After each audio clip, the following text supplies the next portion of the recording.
ਪਾਠ ਨੰਬਰ 12 ਰਾਜ ਸਰਕਾਰ। ਇਸ ਤੋਂ ਪਹਿਲਾਂ ਅਸੀਂ ਰਾਜਪਾਲ, ਮੁੱਖ ਮੰਤਰੀ ਦੇ ਕੰਮ ਅਤੇ ਉਹਨਾਂ ਦੀਆਂ ਸ਼ਕਤੀਆਂ ਬਾਰੇ ਕੀਤਾ ਹੈ। ਨਾਲ ਹੀ ਅਸੀਂ ਕੀਤਾ ਕਿ ਰਾਜ ਵਿਧਾਨ ਮੰਡਲ ਦੇ ਦੋ ਸਦਨ ਹੁੰਦੇ ਆ। ਹੇਠਲੇ ਨੂੰ ਵਿਧਾਨ ਸਭਾ ਅਤੇ ਉੱਪਰਲੇ ਨੂੰ ਵਿਧਾਨ ਪਰਿਸ਼ਦ ਕਹਿੰਦੇ ਹਾਂ। ਅਤੇ ਅੱਜ ਅਸੀਂ ਕਰਾਂਗੇ ਨਿਆਂਪਾਲਿਕਾ ਅਦਾਲਤਾਂ ਬਾਰੇ।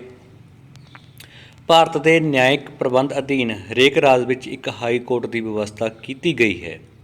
ਸਧਾਰਨ ਤੌਰ 'ਤੇ ਇੱਕ ਰਾਜ ਲਈ ਇੱਕ ਹਾਈ ਕੋਰਟ ਹੁੰਦਾ ਹੈ, ਪਰ ਸੰਸਦ ਕਾਨੂੰਨ ਦੁਆਰਾ ਦੋ ਜਾਂ ਦੋ ਤੋਂ ਵੱਧ ਰਾਜਾਂ ਅਤੇ ਕੇਂਦਰ ਪ੍ਰਸ਼ਾਸਿਤ ਖੇਤਰਾਂ ਲਈ ਸਾਂਝੀ ਹਾਈ ਕੋਰਟ ਦੀ ਵਿਵਸਥਾ ਕਰ ਸਕਦਾ ਹੈ। ਜਿਵੇਂ ਦੋ ਰਾਜ ਪੰਜਾਬ, ਹਰਿਆਣਾ ਅਤੇ ਕੇਂਦਰ ਸ਼ਾਸਿਤ ਖੇਤਰ ਚੰਡੀਗੜ੍ਹ ਲਈ ਇੱਕ ਸਾਂਝੀ ਹਾਈ ਕੋਰਟ ਹੈ। ਪੰਜਾਬ, ਹਰਿਆਣਾ ਅਤੇ ਚੰਡੀਗੜ੍ਹ ਦੀ ਹਾਈ ਕੋਰਟ ਇੱਕੋ ਹੀ ਹੈ, ਭਾਵ ਸੰਸਦ ਦੋ ਜਾਂ ਦੋ ਤੋਂ ਵੱਧ ਰਾਜਾਂ ਲਈ ਅਤੇ ਕੇਂਦਰ ਸ਼ਾਸਿਤ ਖੇਤਰਾਂ ਦੇ ਲਈ ਇੱਕ ਸਾਂਝਾ ਹਾਈ ਕੋਰਟ ਵੀ ਬਣਾ ਸਕਦਾ ਹੈ। ਹਾਈ ਕੋਰਟ ਦੇ ਜੱਜਾਂ ਦੀ ਨਿਯੁਕਤੀ ਰਾਸ਼ਟਰਪਤੀ ਦੁਆਰਾ ਕੀਤੀ ਜਾਂਦੀ ਹੈ। ਜੋ ਹਾਈ ਕੋਰਟ ਦੇ ਜੱਜ ਨੇ, ਉਹਨਾਂ ਦੀ ਨਿਯੁਕਤੀ ਰਾਸ਼ਟਰਪਤੀ ਕਰਦਾ ਹੈ। ਸੰਵਿਧਾਨ ਅਨੁਸਾਰ ਹਾਈ ਕੋਰਟ ਵਿੱਚ ਇੱਕ ਮੁੱਖ ਜੱਜ ਅਤੇ ਕੁਝ ਹੋਰ ਜੱਜ ਹੁੰਦੇ ਹਨ। ਇਸ ਦੇ ਜੱਜਾਂ ਦੀ ਸੰਖਿਆ ਨਿਸ਼ਚਿਤ ਨਹੀਂ ਕੀਤੀ ਗਈ, ਭਾਵ ਕੰਮ ਦੇ ਅਨੁਸਾਰ, ਅਕੋਰਡਿੰਗ ਟੂ ਵਰਕ। ਜੋ ਜੱਜਾਂ ਦੀ ਗਿਣਤੀ ਹੈ, ਇੱਕ ਮੁੱਖ ਜੱਜ ਤਾਂ ਹੋਵੇਗਾ, ਮੁੱਖ ਜੱਜ ਹੋਵੇਗਾ। ਪਰ ਜਿਹੜੇ ਬਾਕੀ ਜੱਜ ਨੇਗੇ, ਉਹਨਾਂ ਦੀ ਜੋ ਗਿਣਤੀ ਹੈ ਕੋਈ ਨਿਸ਼ਚਿਤ ਨਹੀਂ ਕੀਤੀ ਗਈ। ਕੰਮ ਦੇ ਅਨੁਸਾਰ ਉਹ ਵੱਧ ਘੱਟ ਸਕਦੀ ਹੈ। ਜੇ ਜ਼ਿਆਦਾ ਕੰਮ ਹੈ ਤਾਂ ਜੱਜਾਂ ਦੀ ਗਿਣਤੀ ਵੱਧ ਸਕਦੀ ਹੈ, ਜੇ ਕੰਮ ਘੱਟ ਹੈ ਤਾਂ ਘੱਟ ਵੀ ਸਕਦੀ ਹੈ। ਹਾਈ ਕੋਰਟ ਦਾ ਜੱਜ ਬਣਨ ਲਈ ਸ਼ਰਤਾਂ: ਉਹ ਭਾਰਤ ਦਾ ਨਾਗਰਿਕ ਹੋਵੇ, ਭਾਵ ਉਹ ਭਾਰਤ ਦਾ ਨਾਗਰਿਕ ਹੋਵੇ, 10 ਸਾਲ ਤੱਕ ਕਿਸੇ ਅਧੀਨ ਅਦਾਲਤ ਵਿੱਚ ਜੱਜ ਹੋਵੇ ਜਾਂ ਕਿਸੇ ਹਾਈ ਕੋਰਟ ਵਿੱਚ 10 ਸਾਲ ਤੱਕ ਵਕਾਲਤ ਕੀਤੀ ਹੋਵੇ, ਜਾਂ ਤਾਂ ਉਹ ਕਿਸੇ ਅਧੀਨ ਅਦਾਲਤ ਦੇ ਵਿੱਚ 10 ਸਾਲ ਤੱਕ ਜੱਜ ਰਹਿ ਚੁੱਕਿਆ ਹੋਵੇ। ਜੋ ਉਸਦਾ 10 ਸਾਲ ਦਾ ਸਮਾਂ ਹੁੰਦਾ ਗਾ, ਉਹ ਇਹ ਨਹੀਂ ਵੀ ਕਿਸੇ ਇੱਕ ਹੀ ਪੱਕੀ ਉਹਦੇ ਵਿੱਚ, ਕਿਉਂਕਿ ਇਹਨਾਂ ਦੀ ਬਦਲੀ ਜੱਜਾਂ ਦੀ ਹੁੰਦੀ ਰਹਿੰਦੀ ਹੈ, ਤਾਂ ਕਰਕੇ ਜੋ ਉਸਦਾ ਟਾਈਮ ਪੀਰੀਅਡ ਹੈਗਾ ਉਹ 10 ਸਾਲ ਦਾ ਚਾਹੀਦਾ ਹੈ। ਚਾਹੇ ਉਹ ਇੱਕ ਹੀ ਅਦਾਲਤ ਵਿੱਚ ਕੀਤਾ ਹੋਵੇ, ਚਾਹੇ ਇੱਕ ਤੋਂ ਵੱਧ ਵਿੱਚ ਕੀਤਾ ਹੋਵੇ, ਜਾਂ ਕਿਸੇ ਹਾਈ ਕੋਰਟ ਵਿੱਚ 10 ਸਾਲ ਤੱਕ ਵਕਾਲਤ ਕੀਤੀ ਹੋਵੇ, ਜਾਂ ਤਾਂ ਉਹ ਕਿਸੇ ਅਧੀਨ ਅਦਾਲਤ, ਜੋ ਸਭ ਤੋਂ ਸਾਡੇ ਸਰਵਉੱਚ ਅਦਾਲਤ ਸੁਪਰੀਮ ਕੋਰਟ ਹੈ, ਫਿਰ ਹਾਈ ਕੋਰਟ, ਉਸ ਤੋਂ ਅੱਗੇ ਸਾਡੇ ਫਿਰ ਅਧੀਨ ਅਦਾਲਤ ਆ ਜਾਂਦੇ ਨੇ, ਜਾਂ 10 ਸਾਲ ਤੱਕ ਉੱਥੇ ਜੱਜ ਦਾ ਕੰਮ ਕੀਤਾ ਹੋਵੇ, ਜਾਂ ਹਾਈ ਕੋਰਟ ਦੇ ਵਿੱਚ, ਕਿਸੇ ਹਾਈ ਕੋਰਟ ਦੇ ਵਿੱਚ 10 ਸਾਲ ਤੱਕ ਉਸਨੇ ਵਕਾਲਤ ਕੀਤੀ ਹੋਵੇ। ਜਿਹੜੇ ਮਾਮਲੇ ਸਿੱਧੇ ਹਾਈ ਕੋਰਟ ਵਿੱਚ ਲਿਜਾਏ ਜਾ ਸਕਦੇ ਹਨ, ਉਹ ਮੌਲਿਕ ਅਧਿਕਾਰਾਂ ਅਤੇ ਸੰਵਿਧਾਨਿਕ ਉਲੰਘਣਾ ਨਾਲ ਸਿੱਧੇ ਸੰਬੰਧਿਤ ਹੁੰਦੇ ਹਨ। ਕਿਉਂਕਿ ਆਮ ਤੌਰ 'ਤੇ ਇੱਕ ਪੈਟਰਨ ਹੈਗਾ, ਜੋ ਸਭ ਤੋਂ ਪਹਿਲਾਂ ਸਾਡਾ ਪੇਂਡੂ ਵਿਵਸਥਾ ਹੁੰਦੀ ਹੈਗੀ, ਪੰਚਾਇਤੀ ਰਾਜ। ਆਮ ਤੌਰ 'ਤੇ ਕੋਸ਼ਿਸ਼ ਕੀਤੀ ਜਾਂਦੀ ਹੈ ਕਿ ਜੋ ਪਿੰਡਾਂ ਦੇ ਮਸਲੇ ਹੁੰਦੇ ਨੇ, ਉਹਨਾਂ ਪਿੰਡਾਂ ਦੀਆਂ ਪੰਚਾਇਤਾਂ ਹੀ ਨਿਬੇੜ ਦਿੰਦੀਆਂ ਨੇ। ਜੇ ਕਈ ਵਾਰੀ ਉਹ ਮਸਲਾ ਨਹੀਂ ਨਿਬੜਦਾ, ਫਿਰ ਉਸ ਤੋਂ ਬਾਅਦ ਹੇਠਲੀ ਅਦਾਲਤ, ਜਿਵੇਂ ਜ਼ਿਲ੍ਹਾ ਅਦਾਲਤ ਜਾਂ ਜਾਂ ਸਾਡੇ ਤਹਿਸੀਲ ਦੇ ਵਿੱਚ, ਫਿਰ ਜ਼ਿਲ੍ਹਾ ਅਦਾਲਤ ਤੋਂ ਉੱਪਰ ਫਿਰ ਹਾਈ ਕੋਰਟ ਤੋਂ ਉੱਪਰ ਸੁਪਰੀਮ ਕੋਰਟ। ਇਸ ਤਰ੍ਹਾਂ ਇੱਕ ਪੈਟਰਨ ਚੱਲਦਾ ਗਾ। ਪਰ ਕਈ ਅਜਿਹੇ ਕੇਸ ਹੁੰਦੇ ਹਨ, ਮਾਮਲੇ ਜਿਨ੍ਹਾਂ ਨੂੰ ਸਿੱਧਾ ਅਸੀਂ ਹਾਈ ਕੋਰਟ ਲਿਜਾ ਸਕਦੇ ਹਾਂ। ਉਹ ਮੌਲਿਕ ਅਧਿਕਾਰ ਸਾਨੂੰ ਅਨੁਛੇਦ 14, ਜਿਵੇਂ ਸਾਡੇ 14 ਦੇ ਵਿੱਚ ਸਮਾਨਤਾ ਦਾ ਅਧਿਕਾਰ ਹੈ, ਉਸ ਤੋਂ ਅੱਗੇ ਸੁਤੰਤਰਤਾ ਦਾ, ਫਿਰ ਸ਼ੋਸ਼ਣ ਦੇ ਵਿਰੁੱਧ, ਫਿਰ ਧਾਰਮਿਕ ਉਪਚਾਰਾਂ ਦਾ, ਅਤੇ ਸਾਡੇ ਆਰਟੀਕਲ 32 ਦੇ ਤਹਿਤ ਅਸੀਂ ਸਿੱਧਾ ਮੌਲਿਕ ਅਧਿਕਾਰਾਂ ਸੰਬੰਧੀ ਸੁਪਰੀਮ ਕੋਰਟ ਜਾ ਸਕਦੇ ਹਾਂ।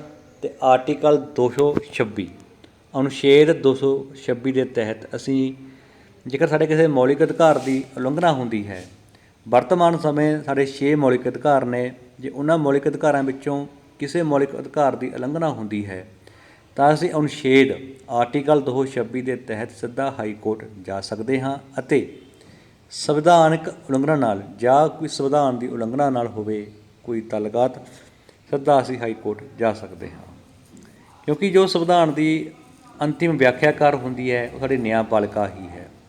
ਹਾਈ ਕੋਰਟ ਨੂੰ ਆਪਣੇ ਅਧੀਨ ਅਦਾਲਤਾਂ ਦੇ ਫੈਸਲਿਆਂ ਵਿਰੁੱਧ ਦੀਵਾਨੀ, ਫੌਜਦਾਰੀ ਅਤੇ ਸੰਵਿਧਾਨਿਕ ਅਪੀਲਾਂ ਸੁਣਨ ਦਾ ਅਧਿਕਾਰ ਹੈ।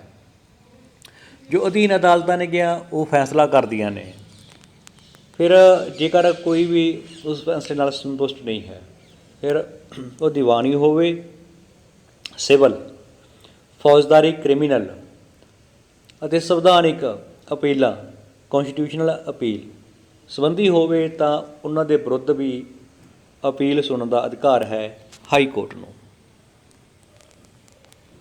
ਹਾਈ ਕੋਰਟ ਆਪਣੇ ਅਧੀਨ ਸਾਰੀਆਂ ਅਦਾਲਤਾਂ ਦੀ ਕਾਰਵਾਈ 'ਤੇ ਨਿਗਰਾਨੀ ਅਤੇ ਪ੍ਰਸ਼ਾਸਨਿਕ ਨਿਯੰਤਰਣ ਰੱਖਦੀ ਹੈ। ਇਸੇ ਤਰ੍ਹਾਂ ਹਾਈ ਕੋਰਟ ਅਤੇ ਸੁਪਰੀਮ ਕੋਰਟ ਰੱਖਦੀ ਹੈ। ਤਾਂ ਇਸ ਤਰ੍ਹਾਂ ਇੱਕ ਪੈਟਰਨ ਚੱਲਦਾ ਆਉਂਦਾ। ਹਾਈ ਕੋਰਟ ਦੇ ਫੈਸਲੇ ਲਿਖਤ ਰੂਪ ਵਿੱਚ ਰਿਕਾਰਡ ਕੀਤੇ ਜਾਂਦੇ ਹਨ ਅਤੇ ਹੇਠਲੀਆਂ ਅਦਾਲਤਾਂ ਲਈ ਅਜਿਹੇ ਫੈਸਲੇ ਮਾਰਗਦਰਸ਼ਕ ਹੁੰਦੇ ਹਨ। ਜੋ ਵੀ ਫੈਸਲਾ ਹੁੰਦਾ ਹੈ ਉਹਨੂੰ ਸਾਰਿਆਂ ਦਾ ਲਿਖਤੀ ਰਿਕਾਰਡ ਰੱਖਿਆ ਜਾਂਦਾ ਗਾ, ਅਤੇ ਜੋ ਹੇਠਲੀਆਂ ਅਦਾਲਤਾਂ ਨੇ ਉਹਨਾਂ ਲਈ ਉਹ ਸਾਰੇ ਫੈਸਲੇ ਮਾਰਗਦਰਸ਼ਕ ਹੁੰਦੇ ਹਨ। ਤਾਂ ਪਹਿਲਾ ਕੁਐਸਚਨ ਹੈ, ਹਰੇਕ ਰਾਜ ਲਈ ਨਿਆਇਕ ਪ੍ਰਬੰਧ ਅਧੀਨ ਕਿਸ ਤਰ੍ਹਾਂ ਦੀ ਵਿਵਸਥਾ ਕੀਤੀ ਗਈ ਹੈ? ਹਰੇਕ ਰਾਜ ਲਈ ਨਿਆਇਕ ਪ੍ਰਬੰਧ ਅਧੀਨ ਕਿਸ ਤਰ੍ਹਾਂ ਦੀ ਵਿਵਸਥਾ ਕੀਤੀ ਗਈ ਹੈ? ਤਾਂ ਸਭ ਤੋਂ ਪਹਿਲੇ ਕੁਐਸਚਨ ਦਾ ਆਨਸਰ ਕੀ ਹੈ? ਤਾਂ ਪਹਿਲਾ ਪੁਆਇੰਟ ਇਹੀ ਹੈ, ਭਾਰਤ ਦੇ ਨਿਆਇਕ ਪ੍ਰਬੰਧ ਅਧੀਨ ਹਰੇਕ ਰਾਜ ਵਿੱਚ ਇੱਕ ਹਾਈ ਕੋਰਟ ਦੀ ਵਿਵਸਥਾ ਕੀਤੀ ਗਈ ਹੈ। ਅਤੇ ਪਹਿਲੇ ਕੁਐਸਚਨ ਦਾ ਆਨਸਰ ਸਾਡੇ ਦਾ ਪਹਿਲੇ ਕੁਐਸਚਨ ਦਾ ਇਹ ਆਨਸਰ ਹੈ।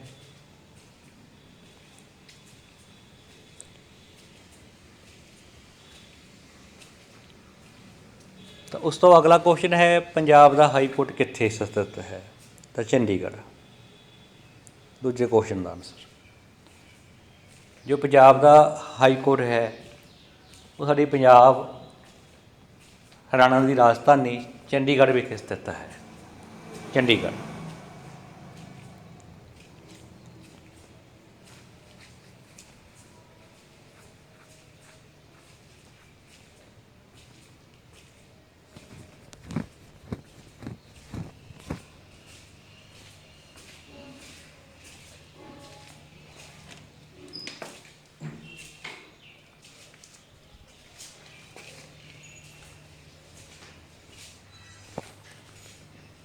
ਇਸ ਤੋਂ ਹੈ, ਹਾਈ ਕੋਰਟ ਦਾ ਜੱਜ ਬਣਨ ਲਈ ਮੁੱਖ ਸ਼ਰਤਾਂ। ਤੁਹਾਡਾ ਜੋ ਪੁਆਇੰਟ ਨੰਬਰ 6 ਹੈ, ਅਸੀਂ ਇਹ ਲਿਖਣਾ ਹੈ ਤੀਜੇ ਕੁਐਸਚਨ ਦਾ ਆਨਸਰ।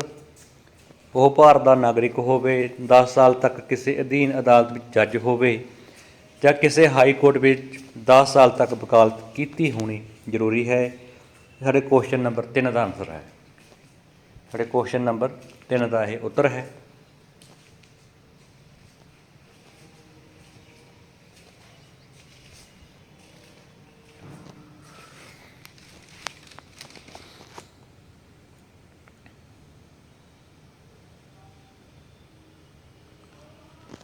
ਇਸ ਤੋਂ ਅਗਲਾ ਕੁਐਸਚਨ, ਇਸ ਤੋਂ ਅੱਗੇ ਹੈ ਸਾਡਾ, ਹਾਈ ਕੋਰਟ ਦੇ ਫੈਸਲੇ ਕਿਸ ਰੂਪ ਵਿੱਚ ਰਿਕਾਰਡ ਕੀਤੇ ਜਾਂਦੇ ਹਨ?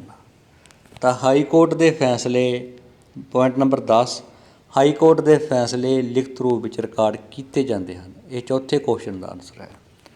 ਹਾਈ ਕੋਰਟ ਦੇ ਫੈਸਲੇ ਲਿਖਤ ਰੂਪ ਵਿੱਚ ਰਿਕਾਰਡ ਕੀਤੇ ਜਾਂਦੇ ਹਨ।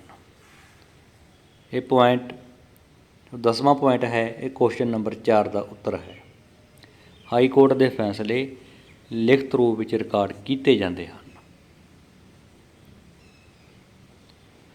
ਇਸ ਤੋਂ ਅੱਗੇ ਸਹੀ ਜਾਂ ਗਲਤ, ਇਸ ਤੋਂ ਅੱਗੇ ਸਹੀ ਜਾਂ ਗਲਤ ਚੁਣੋ।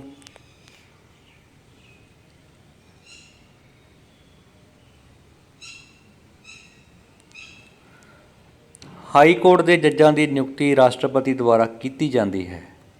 ਹਾਈ ਕੋਰਟ ਦੇ ਜੱਜਾਂ ਦੀ ਨਿਯੁਕਤੀ ਰਾਸ਼ਟਰਪਤੀ ਦੁਆਰਾ ਕੀਤੀ ਜਾਂਦੀ ਹੈ। ਬਿਲਕੁਲ ਠੀਕ ਹੈ। ਮੌਲਿਕ ਅਧਿਕਾਰਾਂ ਅਤੇ ਸੰਵਿਧਾਨਿਕ ਉਲੰਘਣਾ ਵਾਲੇ ਮਾਮਲੇ ਸਿੱਧੇ ਹਾਈ ਕੋਰਟ ਵਿੱਚ ਨਹੀਂ ਲਿਆਏ ਸਕਦੇ। ਗਲਤ ਹੈ। ਸਿੱਧੇ ਅਸੀਂ ਲਿਜਾ ਸਕਦੇ ਹਾਂ। ਮੌਲਿਕ ਅਧਿਕਾਰਾਂ ਸੰਬੰਧੀ ਜੋ ਸਾਡਾ ਕੋਈ ਮਾਮਲਾ ਹੈ, ਸਿੱਧਾ ਉਸ ਨੂੰ ਹਾਈ ਕੋਰਟ ਦੇ ਵਿੱਚ ਅਸੀਂ ਲਿਜਾ ਸਕਦੇ ਹਾਂ। ਖਾਲਿਸਤਾਨ, ਹਾਈ ਕੋਰਟ ਨੂੰ ਆਪਣੇ ਅਧੀਨ ਅਦਾਲਤਾਂ ਦੇ ਫੈਸਲੇ ਵਿਰੁੱਧ ਫੌਜਦਾਰੀ, ਦੀਵਾਨੀ ਅਤੇ ਅਤੇ ਹੋਰ ਕਿਹੜੀਆਂ ਨੇਗੀਆਂ? ਸੰਵਿਧਾਨਿਕ ਅਪੀਲਾਂ ਸੁਣਨ ਦਾ ਅਧਿਕਾਰ ਹੈ। ਸੰਵਿਧਾਨਿਕ ਅਪੀਲਾਂ। ਹਾਈ ਕੋਰਟ ਆਪਣੇ ਅਧੀਨ ਸਾਰੀਆਂ ਅਦਾਲਤਾਂ ਦੀ ਕਾਰਵਾਈ 'ਤੇ ਨਿਗਰਾਨੀ ਅਤੇ ਹੋਰ ਕੀ ਰੱਖਦੀ ਹੈ ਜੀ? ਅਸੀਂ ਉੱਪਰ ਪੜ੍ਹ ਕੇ ਹਟਿਆਂਗੇ। ਨਿਗਰਾਨੀ ਅਤੇ ਪੁਆਇੰਟ ਨੰਬਰ 9 ਪ੍ਰਸ਼ਾਸਨਿਕ ਨਿਰੰਤਰਣ ਰੱਖਦੀ ਹੈ। ਤਾਂ ਜਿਹੜਾ ਖਾਲੀ ਸਥਾਨ ਹੈ ਤਾਂ ਪਹਿਲੇ ਵਿੱਚ ਅਸੀਂ ਭਰਾਂਗੇ ਸੰਵਿਧਾਨਿਕ, ਜਿਹੜਾ ਦੂਜਾ ਵਿੱਚ ਭਰਾਂਗੇ ਅਸੀਂ ਪ੍ਰਸ਼ਾਸਨਿਕ। ਇਸ ਤਰ੍ਹਾਂ ਸਾਡੀ ਇਹੀ ਸਲਾਈਡ ਆ ਗਈ ਅੱਗੇ ਇੰਗਲਿਸ਼ ਮੀਡੀਅਮ 'ਚ।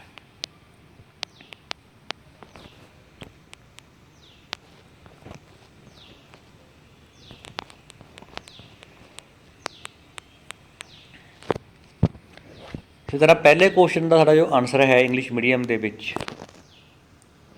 ਪਹਿਲੇ ਕੁਐਸਚਨ ਦਾ ਆਨਸਰ ਹੈ ਉਹ ਫਸਟ ਪੁਆਇੰਟ ਹੈ, ਉਹ ਪਹਿਲੇ ਕੁਐਸਚਨ ਦਾ ਆਨਸਰ ਹੈ। ਦੂਜੇ ਦਾ ਆਵੇਗਾ ਚੰਡੀਗੜ੍ਹ।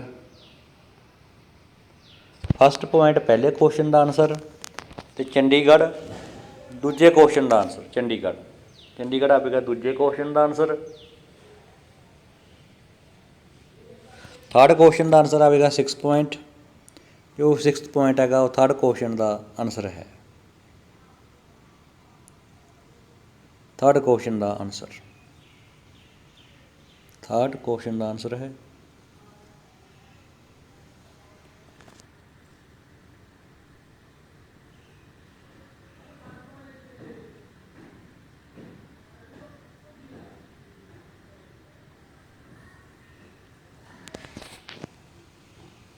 ਇਸ ਤੋਂ ਅੱਗੇ ਫੋਰਥ ਕੁਐਸਚਨ ਦਾ ਆਨਸਰ,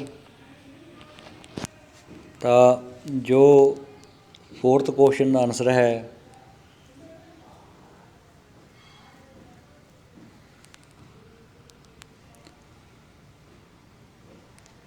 ਤਾਂ ਇਹਨਾਂ ਨੇ ਪੁੱਛਿਆ ਗਾ how the decisions of high court are recorded,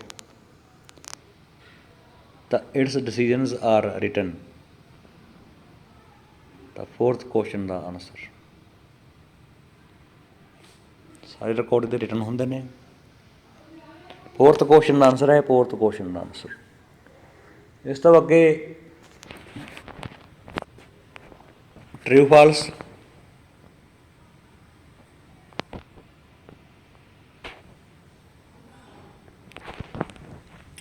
The President appoints the judge of High Court. True. The cases of concerning fundamental right and constitution cannot be false. The first question, the first fill up is constitutional. The second is subordinate. High Court ਦਾ ਆਪਣੇ ਅਧੀਨ ਅਦਾਲਤਾਂ 'ਤੇ ਨਿਰੰਤਰਨ ਹੁੰਦਾ ਹੈ।